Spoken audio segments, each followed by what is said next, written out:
before, I'm Phil Schneider. I'm an ex-government worker who worked 17 years in the Black Projects, otherwise known as the Skunk Works.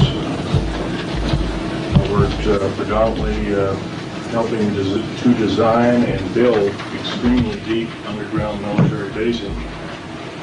Thank you.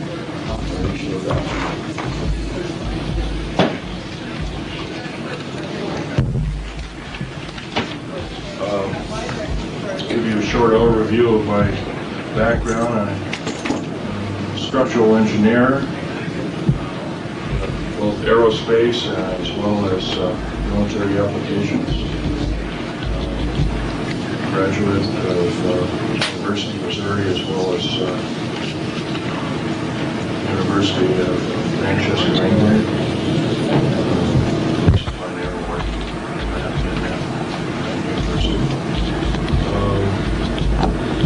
That's about it for me. I worked in Vietnam, got torn to pieces, shot, whatever. Took 5 years to recuperate, came back, patched me up, so to speak. Went to work for Morrison Knudsen, and from Morrison Knudsen I worked also with EG&G, Bechtel, Aerospatiale of France. So worked with Fiat for a while, cars by Fiat. I did a lot of work overseas, but predominantly my field was underground mountain basing, also submarine basing. I wrote several treatises on analyzing rock formations by grain structure, and this grain structure would yield a certain pattern, and that certain pattern could be used to analyze and chemically analyze and make special explosives that could be used to blast out large caverns underground. And even when there were caverns, it could still use shape charges to blast inert rock, although a lot of it was done by laser tunneling and drilling. I have a copy of a book here. I can't sell it. It's my only copy. But this fellow can corroborate with me. His name is Richard Souder, PhD. He can corroborate with me in regards to everything I'm talking about. Who is the guy? Richard Souder, PhD. Here's another man that Okay, we need couldn't find the room. You need to give him your ticket. I will. And all that. I guess I'll let you know that kind of the background of my father. My father was a German U-boat captain, responsible for the sinking of 141 Allied boats, and he got captured by the French, then turned over to 3rd Army, U.S., and then 3rd Army turned him over to Naval Intelligence, based out of Pensacola, Florida at the time. He later went to work also in Navy Black Projects. Maybe that's where I started, but it just worked out that way, I guess. Anyway, he worked for naval operations. He worked on the infamous Philadelphia experiment. He was involved heavily with that. In fact, I have some of his original notes. Get it here.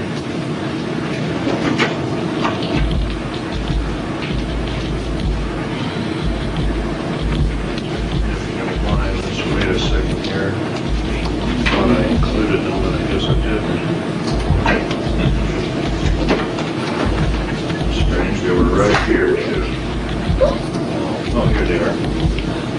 These are some of the original notes that he had to go to school to learn them at Berkeley. And they were discussing things like element 104, 105 way back in 1950, so obviously that school was a little more accelerated than schools normally of that particular day, both in atomic physics and also in time variancy. Anyway, my father continued to work in the U.S. Navy up until a couple of years before he died. He died 2 years ago, in 1993, May of 93. But his main contribution, other than the Philadelphia experiment, was that he was one of the principal engineers of the first nuclear submarine, the USS Nautilus. And he worked with Hyman Rickover on that project to its fullest from start to finish. He helped design the nuclear reactor, he helped design the metals, the containment vessel. He did all the machining of the uranium pellets that were used. He designed the hull predominantly and some of the graving docks, so he was a major contributor as such. Such today that even his ideas in air conditioning and filtration are still used today in all nuclear submarines in the United States.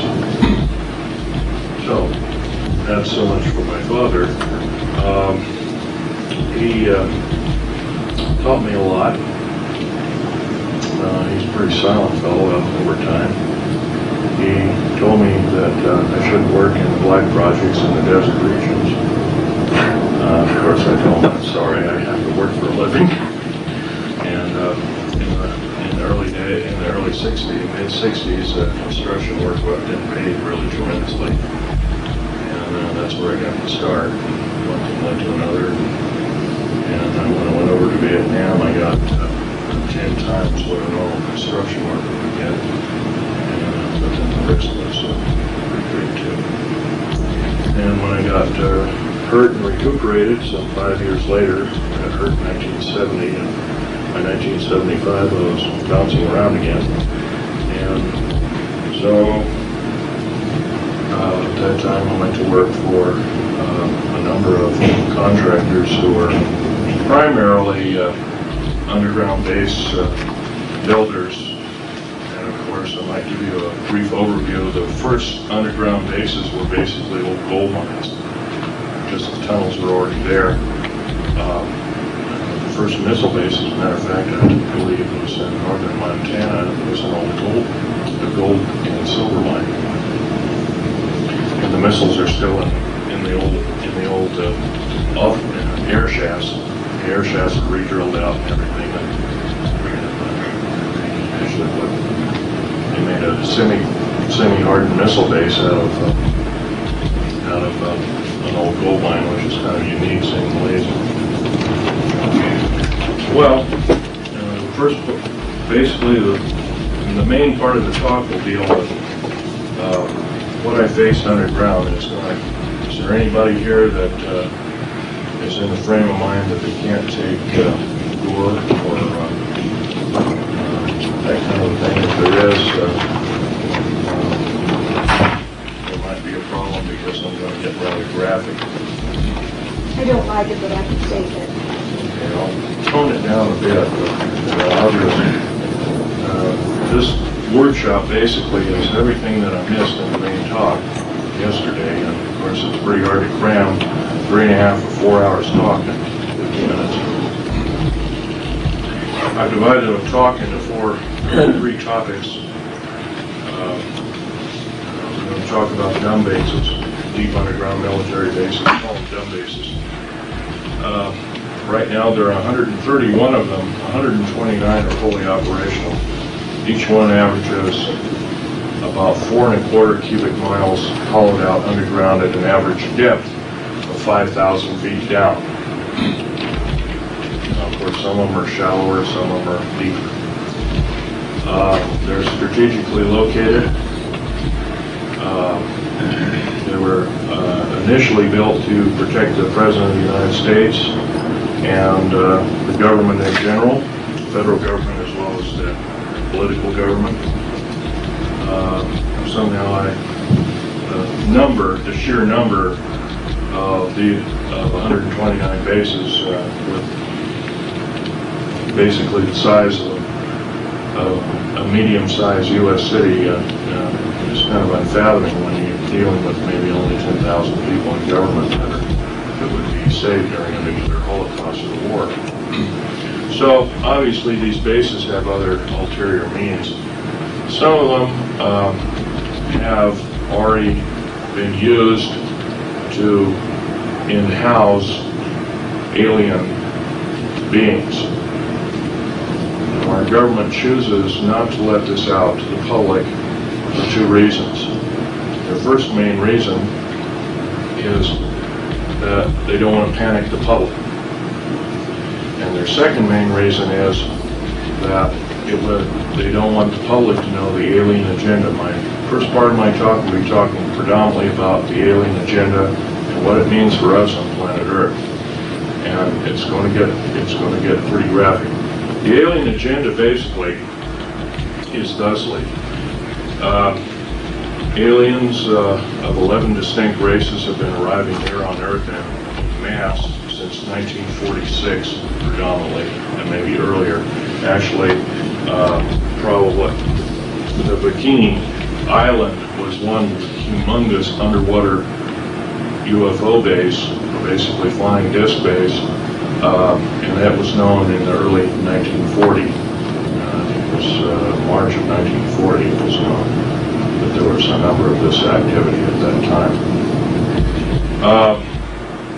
The Japanese, before we got into war with them, they had a number of problems with flying balls of light, as they called them, or divine second wind, as they also called them. They thought they were godlike. However, the gods don't come down and murder the populace. And so their idea of such ended rather abruptly. They became rather frightened after they declared war with us, hoping that if they lost the war, and this is strictly skeptical at this point in time because I've heard this from only 3 different sources within the U.S. Navy, that if we captured enough territory, maybe we could lick them, and that would solve their problem. But although that's pretty skeptical, can't prove that one way or not. The alien agenda basically is the takeover of planet Earth by another race of beings, or races of beings. The U.S. government has known about this alien agenda at least since early Hitlerian times, probably as early as 1933. The reason for that is the Third Army, under Patton and others, just afterwards had allured that there was some other agenda other than World War II that was an immediate threat to the people of this planet. In fact, General Douglas MacArthur was one time quoted as saying the very next war, and this was toward the close of World War II in 1945, he actually was quoted as saying, the next war we have will be not from people of Earth, but it will be from people.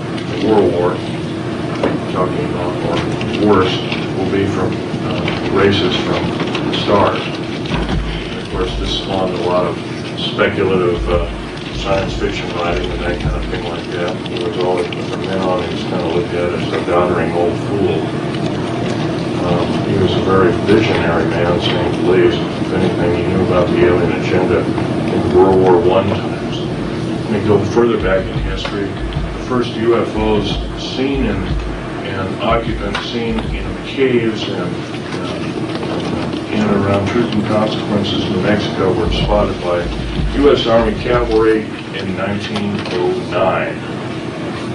So this is a little earlier than most people had thought. Supposedly U.S. cavalry had come across they were chasing some bandits, and they chased them in this area, and there was these caves, and they were rather highly infested with aliens, and what they called a silver wing. They didn't know what like. All that was around were very primitive aircraft, and of course there was balloons, and that was about it.